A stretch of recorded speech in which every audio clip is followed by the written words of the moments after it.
নবীর বয়স যখন 25 বছর, মনটা বড় বেজার। নবীর চাচা আবু তালিব জিজ্ঞাসা করে, বেটা রে, আজ তোর মনটা বড় খারাপ। বলে, ডাক দিয়ে কয়, চাচা যান, আজকে বেশি বেশি করে মনটা খারাপ, তার কারণ আমি বেকার। বেকার জীবন খুব কঠিন জীবন। এই যুবকরা, ঠিক কিনা? আজকে যুবকদের হাতে ট্যাবলেট উঠে যায়, মদের বোতল উঠে যায়, অস্ত্র উঠে যায়। তার কারণ কোন যুবক চাই না পুলিশের রিমান্ডে যাইতে, কোন যুবক চাই না নিশা ভান করে মাদক দ্রব্য খেয়ে জীবনটা দেউলিয়া করতে, কেউই চায় না। কিন্তু এই দেশে লেখাপড়া আছে রে, চাকরির সংখ্যা কম। এই দেশে ব্যবসা বাণিজ্য আছে, লাভের সংখ্যা কম। এই দেশে একটা বড় ব্যবসা, টাকা থাকলে কোটিপতি হওয়া কোনো ব্যাপার না, সেটা হলো সুদের ব্যবসা। আর একটা ব্যবসা, ঘন ঘন বিয়ে করবা, একটা বিয়ে করবা নাটোরে, আর একটা করবা বরিশালে, আর একটা করবা চিটাগাং। সেখান থেকে 2 লাখ নাও, নাটোর থেকে 2 লাখ নাও। 10টা বিয়ে করতে পারলে এমনি তো 20 লাখ হয়ে যায়। আমাদের দেশের যুবকদেরকে যেন আল্লাহ বেকারত্বের অভিশাপ থেকে বাঁচায়, সবাই বলেন আমিন। এমএ পাস সার্টিফিকেট পকেটে করে বেড়ালে কোনো দাম নাই। মা যদি বলে, বেটারে, আমার পরনের শাড়িটা ছিঁড়া, ওই সার্টিফিকেট দেখাইলে কাপড়ের দোকানদার কাপড় দেবে না। তোমাকে রুজি রোজগার করতে হবে, কিন্তু রুজি রোজগার নাই। ছেলেরা, যুবকরা বেকার হয়ে গেছে, তাই এত অধপতন। এইবার আমার নবীজির চাচা আবু তালিব বলেন, বেটারে, তোর দাদার কাছে আমার ওয়াদা দেওয়া, রক্ত বিক্রি করে হলেও তোকে খাওয়াবো, কিন্তু তোকে কাজ করতে দিব না। বলে, যতই খাওয়ান না কেন, বেকার জীবন কিন্তু আসলেই ভালো না। আর আমাদের বাংলাদেশে মেয়ে যদি জিজ্ঞাসা করে ছেলে কি করে, বলে বেকার, খুঁজে বিষ খাইয়ে মরবো, তো ওর মুখ দেখবো না। আর যদি ছেলে নামাজি হয়, তাও আবার আর এক ভয়, ছেলে 5 ওয়াক্ত নামাজ পড়ে একটু দাঁড়িয়ে রেখেছে। মেয়ে যদি কয় কি করে, হুজুর গলায় দড়ি দিয়ে মরবো, কিন্তু ওই চাচাকে বিয়ে করবো না। সব দিক দিয়ে ভয়।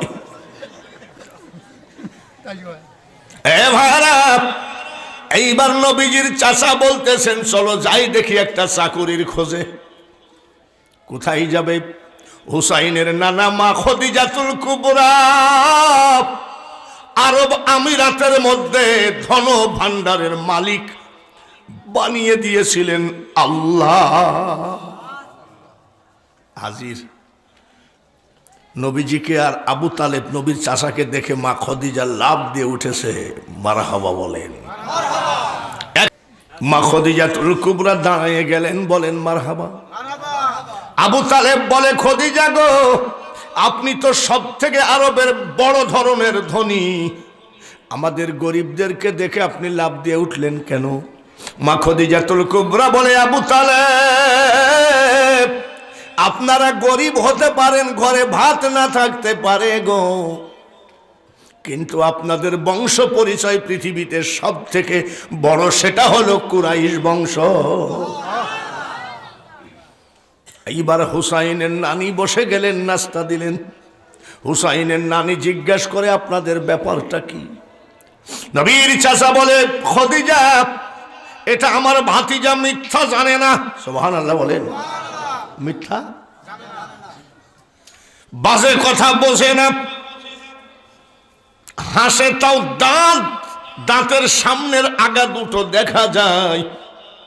সে যেন সর্বক্ষণ কি চিন্তা করে, সে সর্বক্ষণ চিন্তা করে লা ইলাহা ইল্লাল্লাহ। সবাই লা ইলাহা লা ইলাহা ইল্লাল্লাহু মুহাম্মাদুর রাসূলুল্লাহ। বলি কেন এসেছেন? বলে আমি এসেছি আমার ভাতিজা একটা চাকুরি দরকার, বেকার। মা খদিজাতুল কুবরা বলেন সর্বনাশ হয়ে গেল, আমার দরবারে তো কোনো চাকরি নাই। একটা চাকরি আছে যা আপনার বংশের জন্য মানায় না। বলে সেটা কি চাকরি? আজ কয়েকদিন ধরে আমাদের ছাগল চড়ানোর রাখালটা আসে না, ছাগলগুলো নিয়ে খুব বিপদে আছি। কিন্তু আপনি আবু তালেব চাইলেও এই চাকরি আপনার ভাতিজাকে দিব না, তার কারণ আপনারা পৃথিবীর মধ্যে উচ্চ বংশ।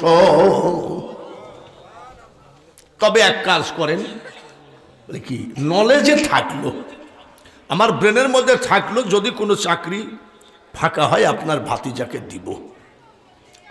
আবু তালেব চলে যাচ্ছেন নবীজি চাচার পিছে পিছে। নবীজি কয় চাচা একটা কথা বলবো। বলে কি কথা রে বেটা? চাচা গো, আমি কিন্তু ছাগল চড়ানোর চাকরিটা পছন্দ করি। বলছে তুই যে ছাগল চড়ানোর পছন্দ করিস রে বাবু, তুই তো এর আগে কোনোদিন ছাগল চড়াইস নাই, এ কথা বলছিস কেন? বলে ছাগলগুলো ময়দান মাঠে চড়বে, আর আমি একা একা আমার মওলাকে নিয়ে ব্যস্ত থাকবো, আমার মওলাকে নিয়ে ভাবার সুযোগটা এই চাকুরির মধ্যে বেশি হবে। বলছে না আব্বা, হবে না, এ চাকরি দেওয়া যায় না, ছাগল চড়ানোর চাকরি। নবীজি কত বড় দরদি নবী, কত বড় নেতা, কত বড় নেতৃত্ববান মানুষ, ডাক দিয়ে কয় চাচা যান, কোন কাজকে জীবনে খাটো মনে করা ঠিক না। সুবহানাল্লাহ বলেন। কত বড় মহামানবের কথা যে চাচা, কোন কাজকে খাটো দেখা ঠিক না। নবীজি ডাক দিয়ে কয় কাজকে খাটো দেখা ঠিক না। নবীজির চাচা এসে বলছে যে আমার ভাতিজা বলতেছে ছাগল চড়ানোর চাকরিটা দেন। মা খদিজাতুল কুবরা কয় এই ছেলে, এই তুমি এক কাজ করো। বলে কি? আমি তো বলছি তোমাকে চাকরি দেব, তুমি ওই কুরাইশ বংশের ছেলে ছাগল চড়াইতে যাবা কেন?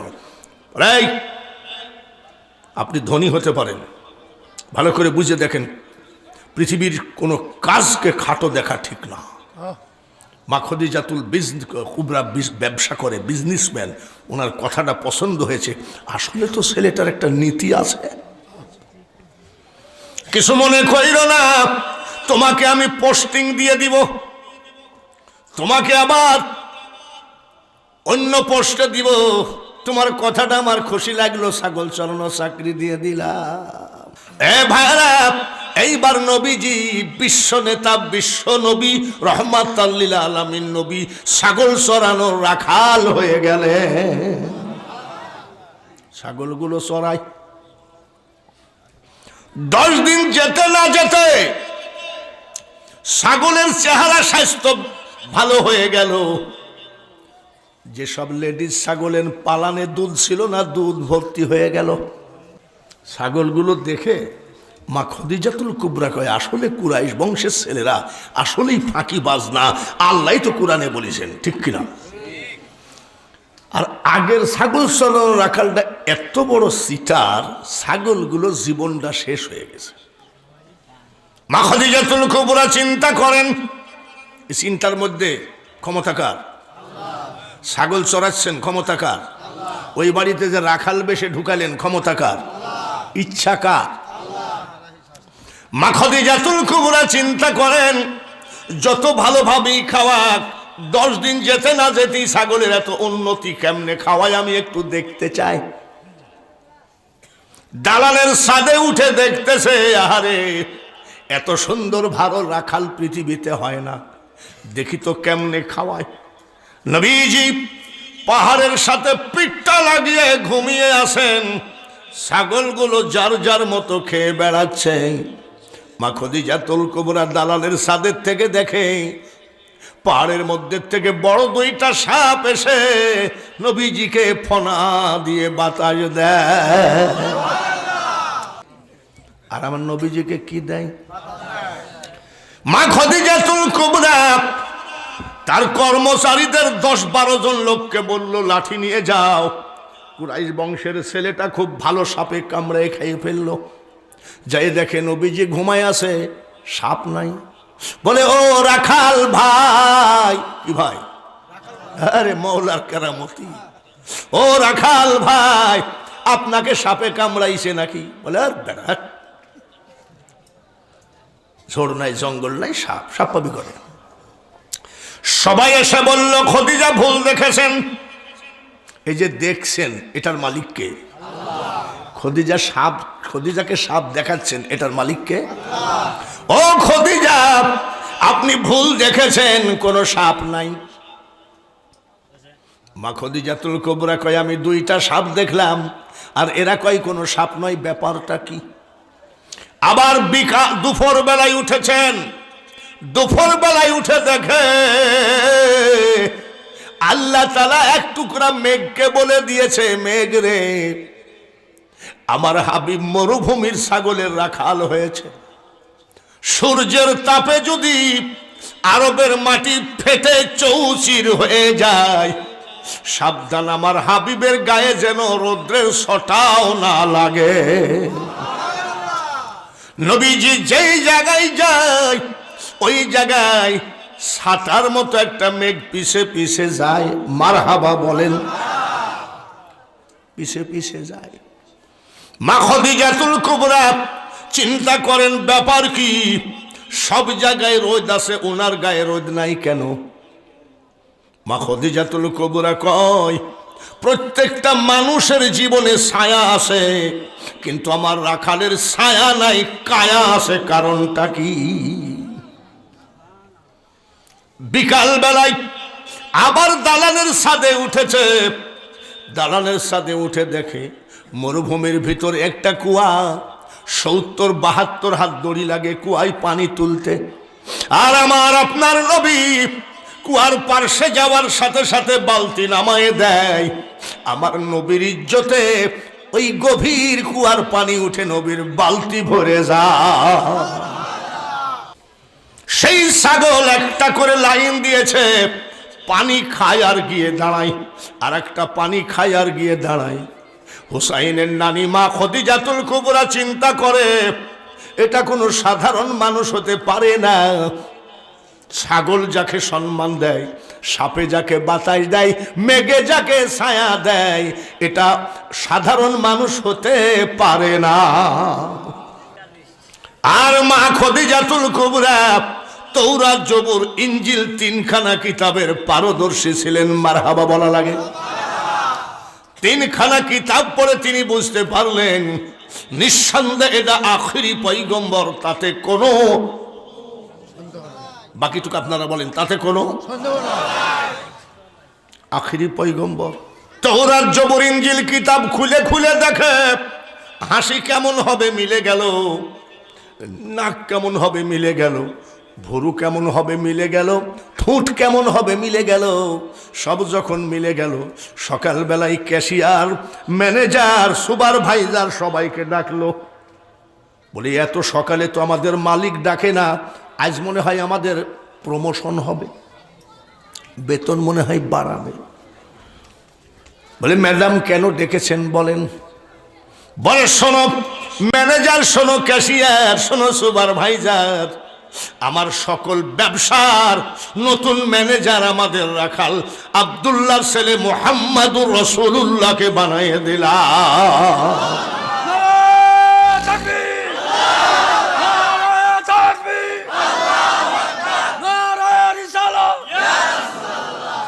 ম্যানেজার কয় ছাগল চড়ানোর রাখাল যদি ম্যানেজার হয়, তাই তো আমাকে মালিক বানাইতে হবে।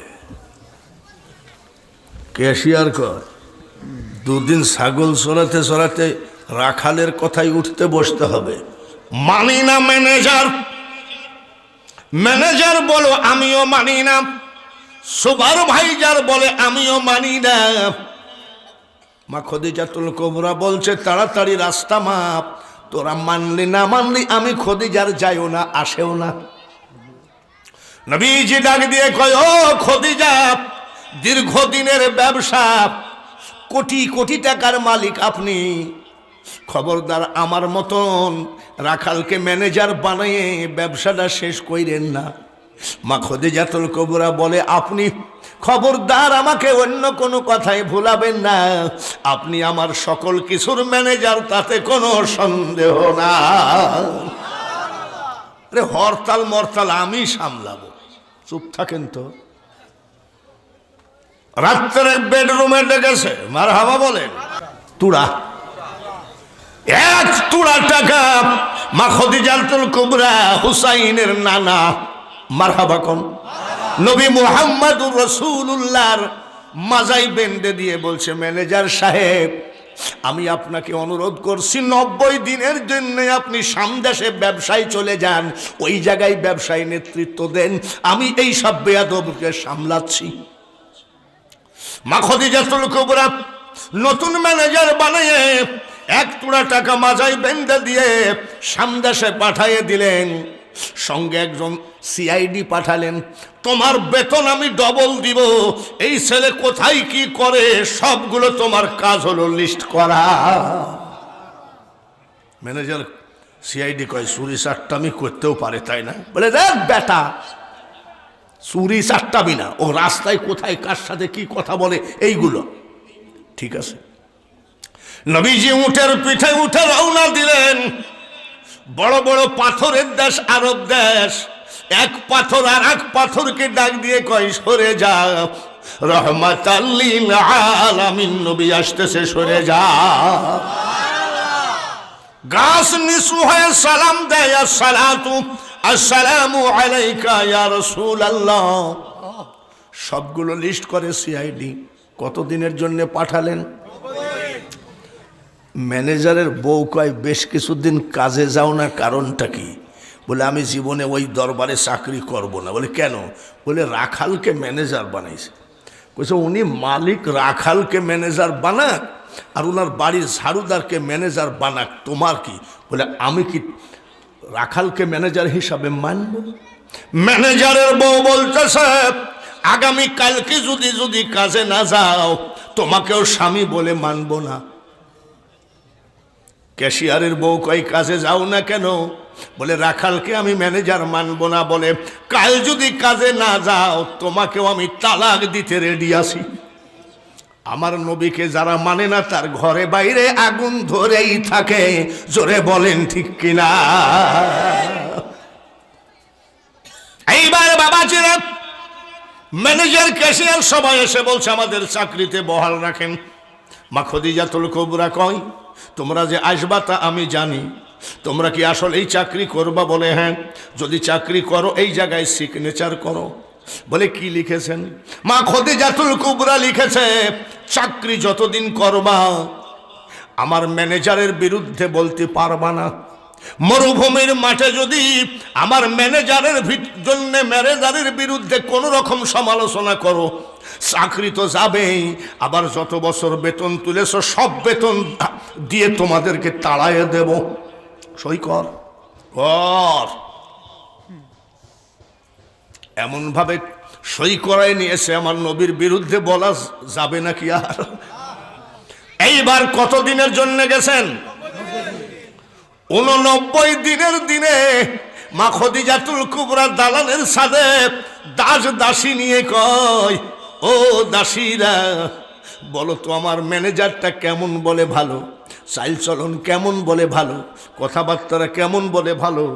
আমার কথা একটা শোনো, আমার ম্যানেজার যদি আসে, সঙ্গে সঙ্গে তোমাদের পেট ভরে মিষ্টি খাওয়াবো। 90 দিনের দিনে উঠছে। 90 দিনের দিনে উঠে মা খদিজাতুল কুবরা দাস দাসীকে বলে, আজ যদি আমার ম্যানেজার আসে, তোমাদের ইচ্ছা মতন মিষ্টি খাবা। দাস দাসী কয়, বহুদিন মিষ্টি খাই নাই, আজকে যদি আসতো একটু আত্মা ভরে মিষ্টি খেতাম। বলার সাথে সাথে মা খদিজাতুল কুবরা টাকা বের করে দিল, মিষ্টি নিয়ে আসো। বলে, আগে আসুক। বলে, আসতেছে। সুবহানাল্লাহ। দাস দাসীরা বলে, ও গো খদিজা, আপনিও যেখানে আমরাও সেখানে, আমরা দেখলাম না, আপনি দেখলেন কেমনে? কেমনে আসতেছে?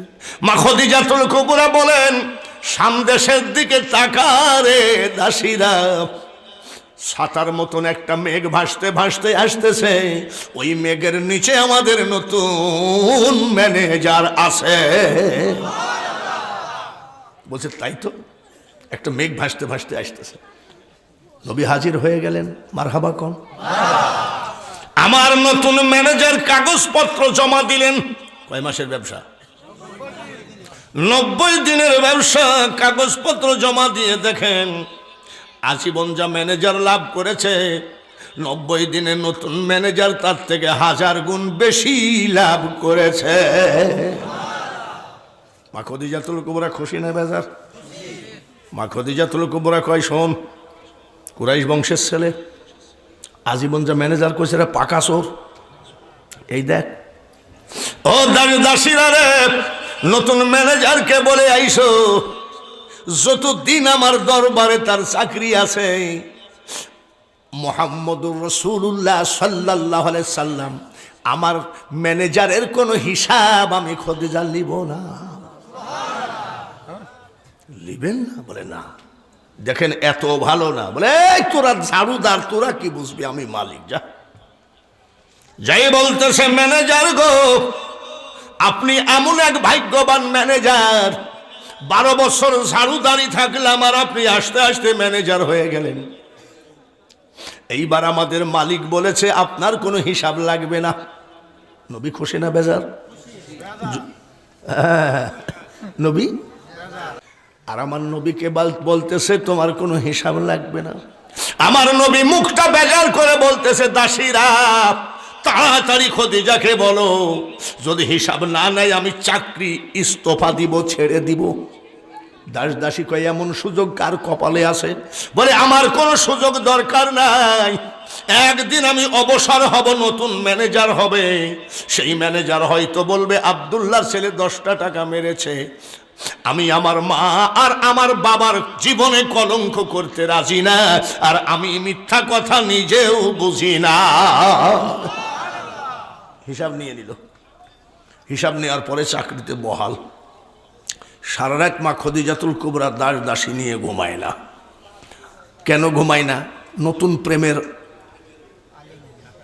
নতুন প্রেমের আলামত।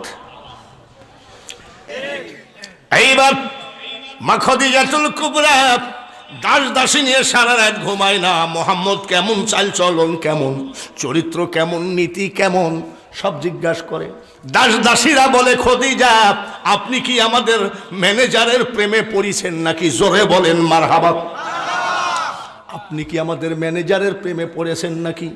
বলে হ্যাঁ, আমি ম্যানেজারের প্রেমে পড়ে গেছি রে। উনি কুনতুম তুহিব্বুনাল্লাহ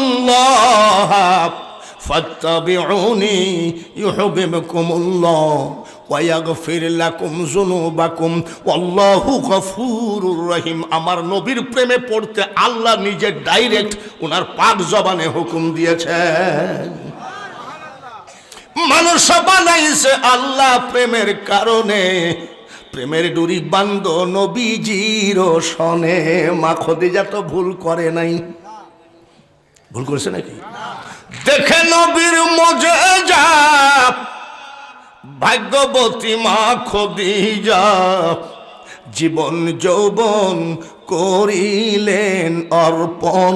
দয়ার নবী, নূরের নবী গো, তুমি নবী আমার জীবনের জীবন।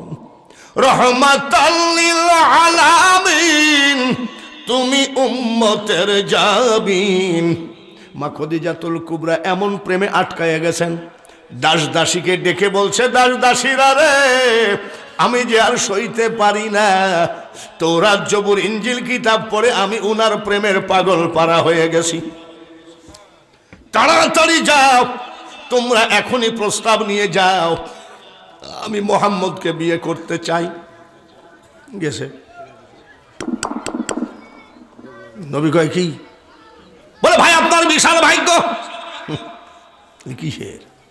বলে ভাইজান আমরা দাসী থাকলাম, আপনি ম্যানেজার হয়ে গেলেন। আজ একটা সুখবর। বলে কি?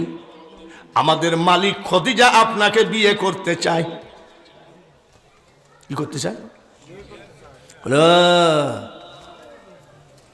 আমি গরিব আর উনি ধনী, আর কি মারে, তাই না?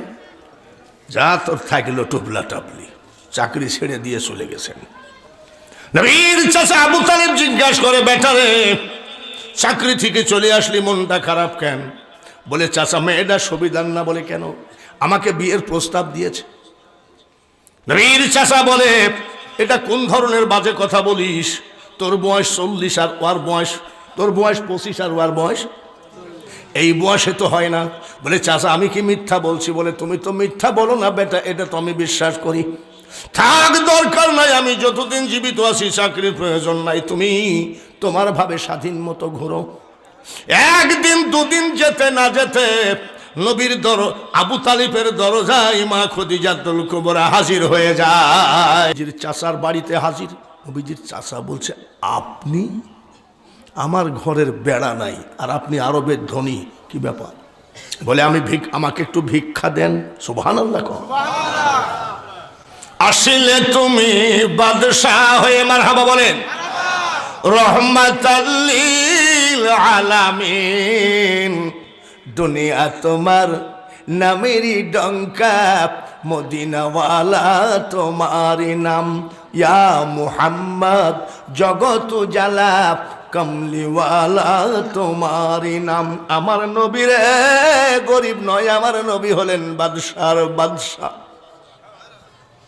শুধু তাই না, নিখিল দরুদ পড়িল এ নাম, সাল্লাল্লাহু আলাইহি ওয়াসাল্লাম, জিন পরিয়ার ফেরেশতা তামাম, সালাম জানাই নবীর পায়।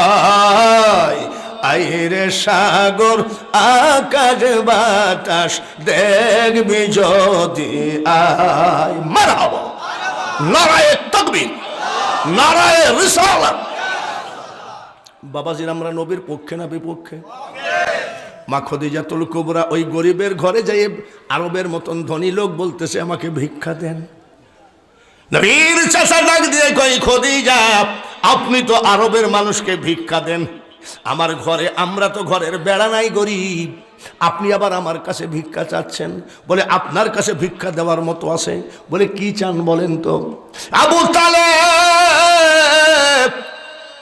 যদি আপনি আপনার এই উঠানটা ঝাড়ু দেওয়ার জন্যও রাখেন গো, তারপরেও তাড়াইয়ে দিবেন না, আপনার ভাতিজাকে আমার বিয়ে করার বড় শখ।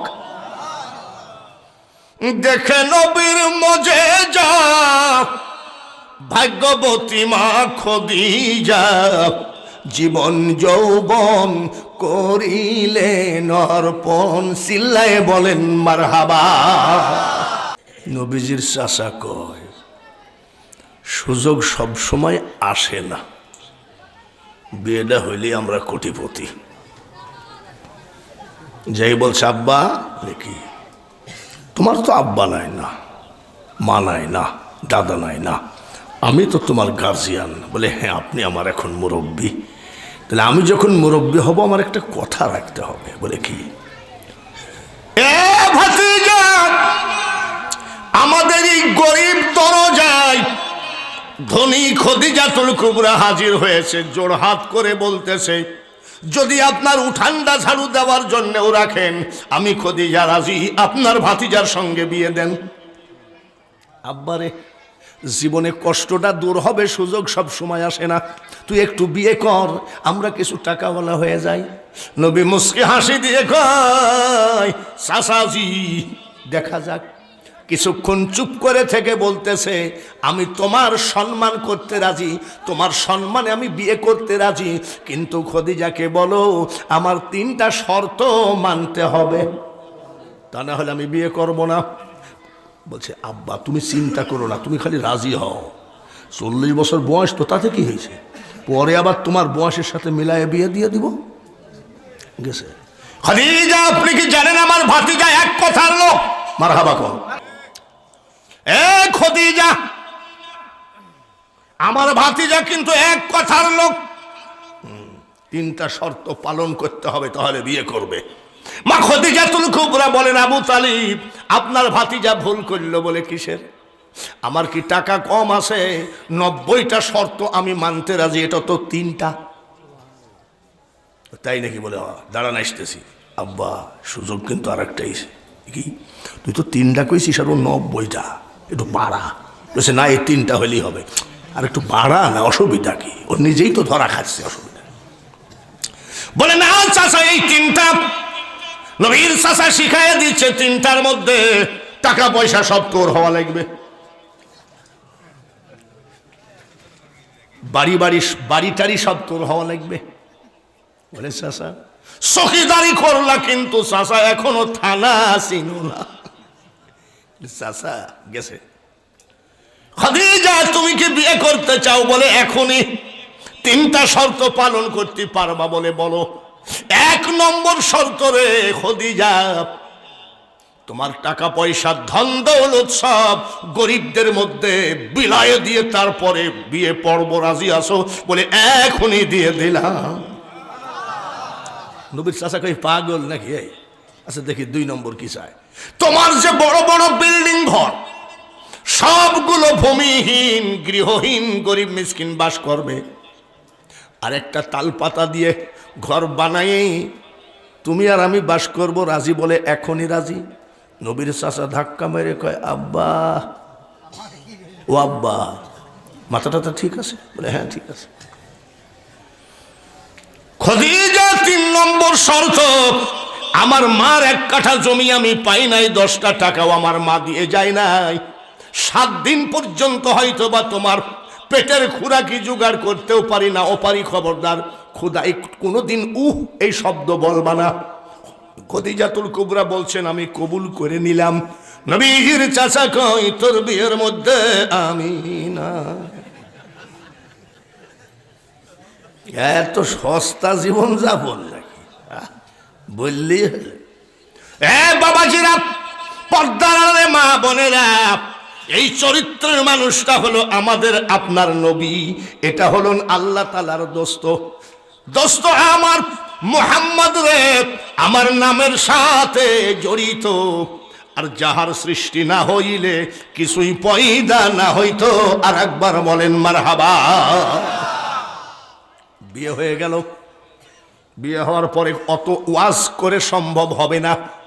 এইবার মা খাদিজাতুল কুবরা নবীজির রানের পরে মাথা দিয়ে শুয়ে আছেন। স্বামীর রানের পরে স্ত্রী মাথা দিয়ে শোয়া যায় নাকি? স্ত্রী রানের পরে স্বামী মাথা দিতে পারে কিনা? মা খাদিজাতুল কুবরা আমার আপনার নবীর রানের পরে মাথা দিয়ে শুয়ে আছেন। নবী চুলগুলো এইভাবে নাড়ে, নবীর মুখের দিকে তাকায়। এই হুসাইনের নানিমা খাদিজাতুল কুবরা মুস্কি হাসি দেয়। নবী তাকায়ে ফেলছে, সঙ্গে সঙ্গে চোখ দিয়ে পানি গড়ে যায়। নবী জিজ্ঞাসা করে খাদিজা, কেবল দেখলাম তুমি মিটমিট করে হাসতেছিলা, আবার চোখ দিয়ে পানি পড়লো, কান্দার কারণ কি? বলে হুজুর ঠিকই বলেছেন, আমার হাসার কারণ কোটি কোটি টাকা আপনার পাক কদমে দান করে আমি খাদিজার বালিশ হলো বিশ্ব নবীর রান মোবারক আমার বালিশ। এই আনন্দে আমি হাসলাম। বলে কান্না কেন? বলে কাঁদছি কেন? 40 বছরের বৃদ্ধা মহিলাকে বিয়ে করেছেন গো। কুরআন শরীফ যে পাহাড়ে নাজেল হয়েছিল, ওই জবলে নূর বিশাল উঁচু পাহাড়, আমি 3 বেলা খাবার টেনে নিয়ে গেছি। আপনি যতদিন দিনের দাওয়াত দিয়ে বেড়াইছেন, সারা রাত আমি দরজার পাশে দাঁড়াইছিলাম, কোনোদিন আমি ঘুমাই নাই। আমি কাঁদতেছি, আমি খাদিজা যদি মারা যায় তাহলে আপনাকে আমার মতন যত্ন করবে কে? এইবার হুসাইনের মা তখন ছোট বাচ্চা মেয়ে, দৌড়ে এসে হুসাইনের মা ফাতিমাতুজ জোহরা মা খাদিজার কপালের উপরে হাত দিয়ে কয়, মা গো তুমি কাইন্দো না গো মা, তুমি যখন দুনিয়া ছেড়ে চলে যাবা আমি তোমার বেটি ফাতিমা, আমি আখেরি পয়গম্বরের মা হয়ে যাব। আর আগে বাড়াই না, মা খাদিজাতুল কুবরা মারা গেলেন। নবীর বয়স 25, ওনার বয়স 40, মারা গেলেন। আর আমার মা খাদিজাতুল কুবরা মারা গেলেন। নবীজি কাবা ঘরের সঞ্চিতে ঘুমাই আছে। সাহাবীরা জিজ্ঞাসা করে, ইয়া রাসূলুল্লাহ, নবী গো বালিশ কাঁথা বিছানাপত্র থাকতো, আপনি এখানে ঘুমান কেন? বলে হুজুর কান্দেন কেন? এ সাহাবীরা, তোমরা জানো না যেদিন আমার খাদিজা কবরে গেছে ওই দিন থেকে আমি নবীর বিছানা বালিশ মোটেও ভালো লাগে না। লিবাসুল লাকুম ওয়া আনতুম লিবাসুল লাহুন্না। আল্লাহ তাআলা কয় স্বামী স্ত্রীর পোশাক, স্ত্রী স্বামীর পোশাক, এ তো সমান অধিকার আল্লাহ তাআলা দিয়ে দিলেন।